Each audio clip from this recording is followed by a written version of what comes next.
Radio J, l'émotion de Jérôme Goulon. Bonjour Jérôme. Bonjour Cyrielle, bonjour Macha Merrill.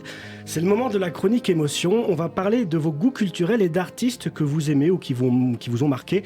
On commence en musique avec l'un de vos albums du moment. Il s'agit de Cinéma, du pianiste Alexandre Tarot, qui a repris au piano plusieurs musiques de films.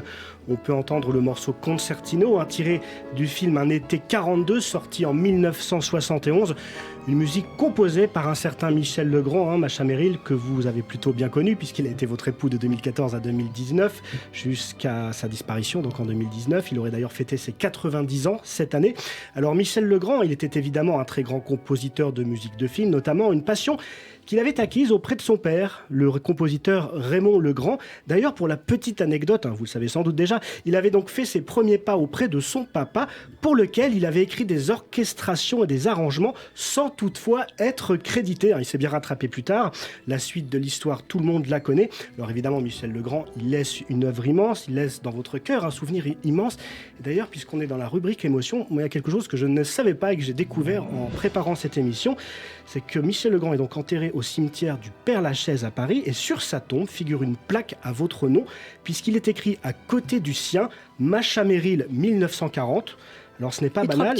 Trois petits points, voilà, le plus tard possible. Alors Macha Merrill, moi il y a une question qui me taraude, c'est est-ce que vous avez tenu à poser votre nom parce que pour manifester votre désir d'être auprès de lui, ou est-ce que c'est un désir inconscient de le rejoindre ? Les deux, et c'est surtout une décision que nous avions prise ensemble. Un jour il m'a dit, tu sais, on va mourir ensemble. Je vais prendre un avion et on va se précipiter contre une montagne ensemble. T'es d'accord ? J'ai dit oui, si c'est ça que tu penses qui est mieux, et puis qu'on meurt ensemble. Évidemment, c'est pas ce qui s'est passé, mais je pense qu'il souhaitait véritablement qu'il n'y ait aucune distance entre nous. Et puis, d'un autre côté, c'est une façon de dire que non seulement je suis près de lui, mais lui est avec moi. Il ne me quitte pas. Je continue à vivre avec lui, jusqu'à la tombe. On va poursuivre avec de la littérature et votre livre de chevet du moment, Macha Merrill. Oui, il s'agit de L'exil à domicile de Régis Debray, un livre publié le 3 novembre aux éditions Gallimard. Un livre clairement centré sur la résilience, Macha Merrill. Quelque chose qui vous parle forcément, vous qui avez connu plusieurs drames dans votre vie. Alors, l'une des morales de cet ouvrage, c'est qu'on peut, avec le recul et le temps, prendre avec le sourire des choses que l'on prenait dans le passé trop au sérieux. Dans sa réflexion, Régis Debray nous démontre qu'avec le temps, les déchirements intellectuels, les bisbilles politiques et autres plans sur la comète qu'on s'est tracés dans une vie se fanent inexorablement avec le temps. Et au bout de cette quête de la résilience, une récompense, le bonheur et la sensation que malgré les questionnements, plus le temps passe et plus on se rend compte que la vie est belle et bien digne d'être vécue. Belle et bien digne d'être vécue, excusez-moi, j'en bafouille. Alors vous qui avez traversé des épreuves très dures, est-ce que vous êtes d'accord avec ça, Macha Merrill, vous qui, à propos de résilience, avez un jour déclaré « Je pense que nous sommes constitués par nos souffrances. Le chagrin est à la vie ce que l'antimatière est à la matière. Je m'attends à souffrir, bien que je lutte de toutes mes forces pour être heureuse. » Ce sont vos mots. Ah, je suis fortiche, c'était bien dit. Alors, je me suis un petit peu fritée avec... C'est un ami, Régis Debray, je dis, il faut arrêter de se plaindre. Parce qu'il se plaignait quand même un petit peu de ne pas avoir réussi, que ses grands projets politiques avaient un peu échoué. Il a été un révolutionnaire avec le Che Guevara, mais il est un homme qui vit en France, qui s'exprime, qui publie ses livres, qui est écouté. Donc je pense que tout de même, il ne faut pas qu'il se plaigne. Mais il dit un truc formidable dans ce livre. Il dit que nous sommes entourés de morts qui sont disponibles. C'est-à-dire, imaginez que vous puissiez dans une librairie prendre n'importe quel livre, Proust ou Simone de Beauvoir ou Colette ou Flaubert, et que tous ces morts, ils sont de nouveau vivants. Et que nous vivons avec toutes ces personnes qui sont à nous, qui sont à notre disposition. Et ça m'a beaucoup plu, cette idée-là. Parce que c'est vrai que dès qu'on a fait quelque chose de bien dans sa vie, ça reste pour toujours. Alors l'objectif, c'est ça. C'est d'essayer de faire quelque chose de pas trop mal. On va terminer cette chronique avec un dernier film que vous aimez, Macha Merrill. Oui, il s'agit de Faute d'amour. Alors, vous l'avez prononcé tout à l'heure, de Andrzej Zwiagintsev.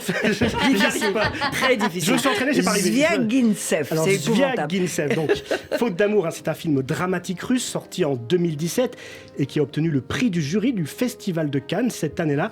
Alors, le film raconte l'histoire d'une famille moscovite sur le point de divorcer, Boris et Evgenia. Les deux héros ne s'entendent plus. Il leur reste en commun un appartement qu'ils cherchent à vendre pour retrouver leur liberté, ainsi qu'un fils, Alyosha, âgé de 12 ans. Les deux époux ont chacun refait leur vie en quelque sorte, puisque Boris a une nouvelle compagne qui attend un enfant de lui, tandis que Genia a rencontré un homme riche qui semble prêt à l'épouser. Et forcément, au milieu de tout ça, le petit Alyosha se sent totalement délaissé, avec l'impression d'être devenu un poids pour ses deux parents. Et puis un matin, Alyosha part à l'école et ne revient plus. La police est prévenue, des recherches sont menées. Je ne vais évidemment pas dévoiler la suite de l'intrigue pour les auditeurs qui n'auraient pas encore vu ce film. Bref, Faute d'amour, c'est un film bouleversant qui met en lumière les effets mortifères d'un individualisme forcené, avec ses obsessions matérialistes et sa capacité à faire table rase de ce qui préexiste, à l'image de cet enfant de 12 ans qui devrait être le centre du foyer et qui devient presque un intrus. On comprend que ce film vous touche, Masha Merrill. Vous qui déclariez, et c'est par là que je terminerai, je ne vois aucun progrès de l'humanité. La violence ravage l'intime et l'accès élargi à la culture a fait d'elle une marchandise. Et c'est aussi un portrait de la Russie d'aujourd'hui. Un portrait très, très, très lucide et de la société russe d'aujourd'hui. Et ce plan du petit garçon qui pleure dans son placard, c'est un des plans les plus bouleversants. Depuis Le voleur de bicyclette, je ne connais pas un plan plus bouleversant que ça. L'acteur est extraordinaire. Le petit garçon est formidable. Tous les acteurs sont formidables. Parce que les acteurs russes, attention, c'est quelque chose. Mais c'est surtout que, voilà, c'est un film qui a l'air désespéré, mais qui nous dit attention. Il y a des choses sur lesquelles qu'il faut garder, qui sont sacrées. Merci beaucoup Masha Merrill et merci beaucoup Jérôme Goulon. Bien sûr, on poursuit tout de suite cette émission ensemble, mais d'abord, le journal de l'info sur Radio J.